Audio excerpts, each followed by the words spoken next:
Assalamualaikum warahmatullahi wabarakatuh. Halo semuanya, salam sejahtera bagi kita semua. Semoga selalu dalam keadaan sehat walafiat tanpa kurang suatu apapun.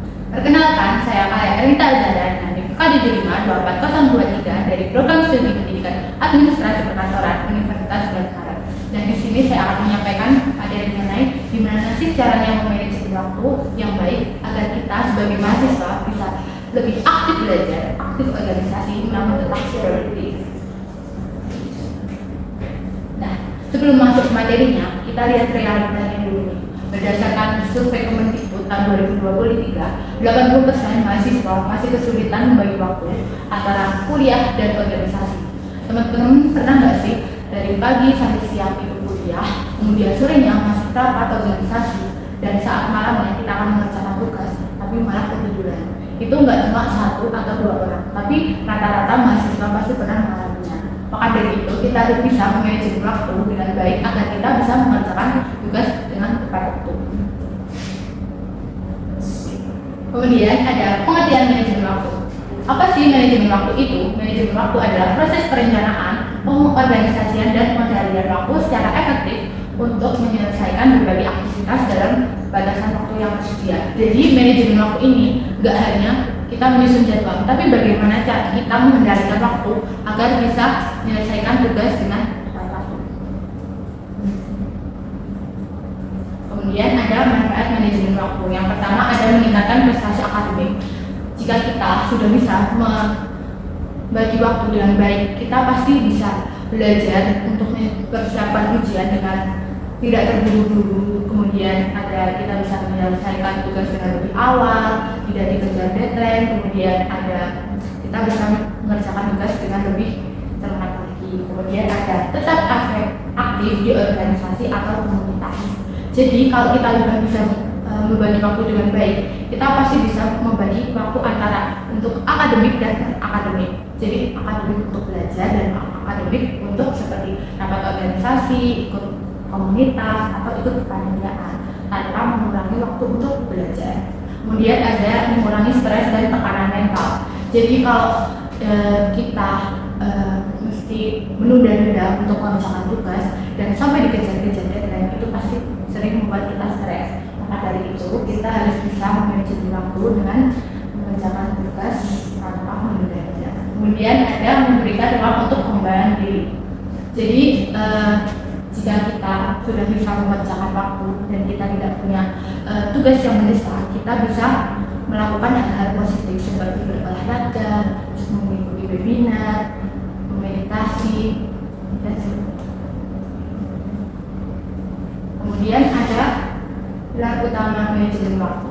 Yang pertama ada perencanaan. Jadi kita menyusun agenda dulu nih. Jadi hari ini mau melakukan kegiatan apa ya? Kita bisa menggunakan to-do list untuk menentukan kegiatan apa saja yang akan kita lakukan. Kemudian yang kedua, membedakan tugas dan fokus untuk mengerjakan satu tugas. Jadi kita bedain dulu nih, yang mana yang mendekati deadline. Misal tugas A ini deadline-nya besok dan tugas B deadline-nya minggu depan. Jadi kita mengerjakan tugas yang deadline-nya besok. Kemudian ada kedisiplinan. Tadi setelah merencanakan mau mengerjakan tugas apa dan menentukan prioritasnya, mana yang mendekati deadline itu, kita harus konsisten dan menghindari menunda-nunda mengerjakan tugas. Kemudian ada teknik sederhana manajemen waktu yang efektif.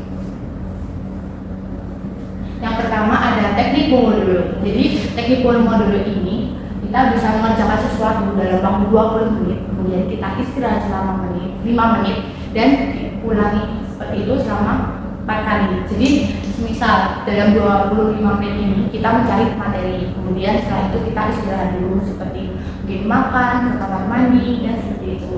Setelah itu kita mulai mengerjakan soal-soalnya.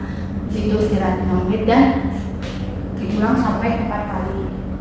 Setelah 4 kali kita bisa istirahat lebih lama. Kemudian ada 1 minute slow. Jadi jika ada tugas yang bisa diselesaikan dalam waktu 2 menit atau kurang, itu bisa langsung dikerjakan. Misal kita harus makan, kita punya tugas untuk mencuci piring. Nah itu kita harus segera mencuci piring karena itu tugasnya tidak sampai 2 menit. Kemudian ada time blocking, jadi membagi waktu harian ke dalam blok-blok aktivitas, belajar, rapat, istirahat, makan. Jadi semisal dari jam 7 sampai jam 8 itu makan, mandi, persiapan ke kuliah. Dari jam 8 sampai jam 12 itu kita kuliah. Nah setelah itu bisa membagi tugasnya ke lain. Kemudian ada gunakan aplikasi pendukung. Yang pertama ada Google Calendar. Jadi di Google Calendar ini kita bisa membuat jadwal kuliah dan kegiatan. Itu bisa diakses melalui HP dan laptop. Jadi di Google Calendar ini kita sudah bisa membuat to-do list dan reminder untuk pengingatnya. Kemudian ada mention dan to-do list dan proyek. Jadi kita bisa membuat to-do list apa aja yang akan kita lakukan untuk kegiatan hari ini. Kemudian ada forest up atau fokus dulu, menjaga fokus belajar. Jadi misal kita ini sering banget ke distract saat belajar untuk main HP, itu kita bisa menggunakan forest up. Jadi forest up ini mengunci HP agar kita tidak bisa memainkannya saat belajar. Kemudian ada menjaga keseimbangan kuliah, organisasi dan diri sendiri. Yang pertama, jangan terjebak sibuk yang tidak berarti.